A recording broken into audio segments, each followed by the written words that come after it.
Cyber insurance coverage makes a major impact on your response. So once you find out you're impacted, if you don't have cyber insurance, your response is going to be very different than if you do. And honestly, one of the big mistakes that we see over and over in incident response planning is that the plan is written really without cyber insurance being taken into account. And that makes sense because your cyber insurance might change.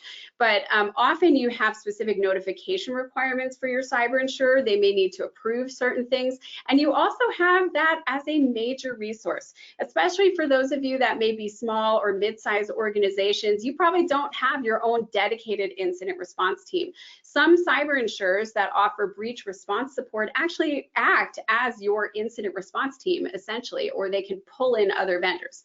So if you have cyber insurance coverage, find out what kind of coverage you have. And then often you want to contact your insurer right away. Do not wait, especially if you have breach response coverage. The longer you wait, the more likely it is that you may not get a claim covered or you may not get an expense approved. So insurers typically want you to contact them either through email, a web form, or a hotline, and your policy should tell you the difference.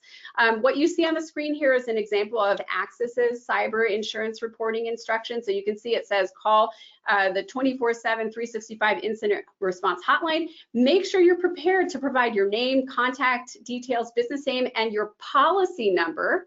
Sometimes people scramble. Your frontline incident responders might be scrambling because they just don't know your insurance policy number. That's the kind of stuff that needs to be readily accessible as you go through your incident response program.